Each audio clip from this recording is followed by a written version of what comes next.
So I was getting a little bit hungry and I thought before I eat something, maybe I'll read you a book. So I'm going to read you Stone Soup and then I'll get something to eat. Okay, here we go. Stone Soup by Anne McGovern. A young man was walking. He walked and he walked. He walked all night and he walked all day. He was tired and he was hungry. At last he came to a big house. "What a fine house," he said. "There will be plenty of food for me here." He knocked on the door. A little old lady opened it.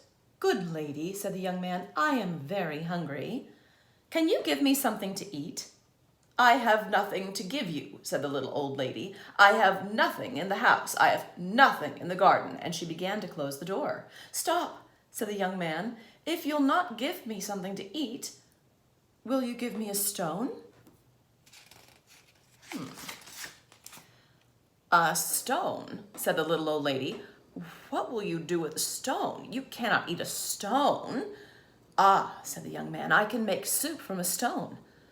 Now, the little old lady had never heard of that. Make soup from a stone? Fancy that. "There are stones in the road," said the little old lady. The young man picked up a round gray stone. "This stone will make wonderful soup," he said. "Now, get me a pot." The little old lady got a pot. "Fill the pot with water and put it on the fire," the young man said. The little old lady did as she was told, and soon the water was bubbling in the pot. The young man put in the round gray stone into the pot. "Now we'll wait for the stone to cook into soup," he said. The pot bubbled and bubbled. After a while, the little old lady said, "The soup is cooking fast." "It's cooking fast now," said the hungry young man, "but it would cook faster with some onions." So the little old lady went to the garden to get some yellow onions. Into the pot went the yellow onions with the round gray stone. "Soup from a stone," said the little old lady. "Fancy that." After a while, the little old lady said, "This soup smells good." "It smells good now," said the hungry young man, "but it would smell better with some carrots." So the little old lady went out to the garden and pulled up all the carrots she could carry. Into the pot went the long, thin carrots with the yellow onions and the round gray stone.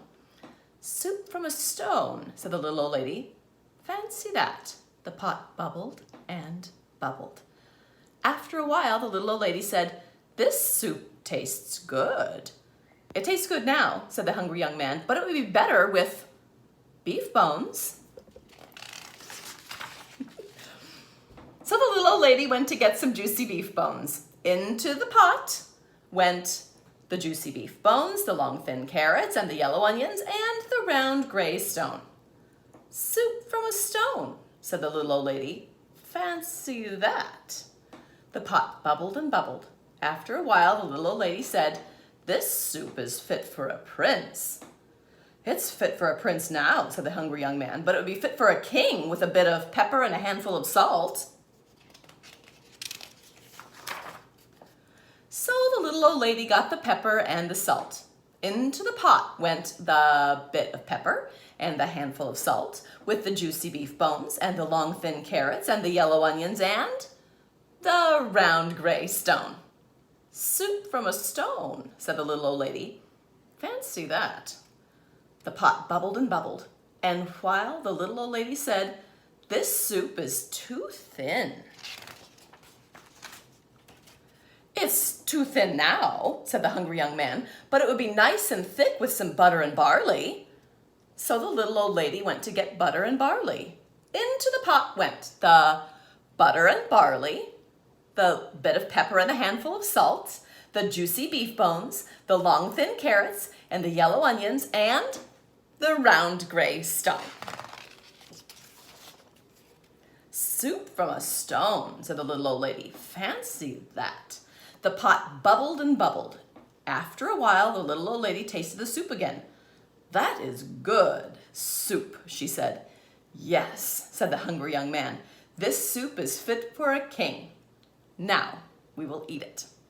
"Stop," said the little old lady. "This soup is indeed fit for a king. Now I will set the table fit for a king." So she took out her best tablecloth and her best dishes.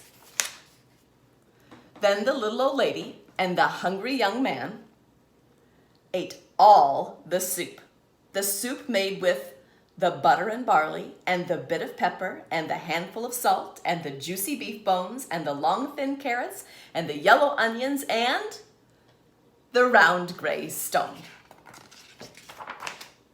"Soup from a stone," said the little old lady. "Fancy that." "Now I must be on my way," said the young man. He took the stone out of the pot and put it into his pocket. "Why, where are you taking the stone?" said the little old lady. "Well," said the young man, "the stone is not cooked enough. I'll have to cook it some more tomorrow." And the young man said goodbye. He walked on down the road. He walked and he walked. "What a fine supper I will have tomorrow," he said to himself.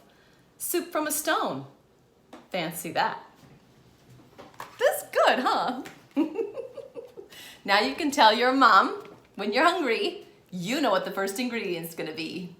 Have fun.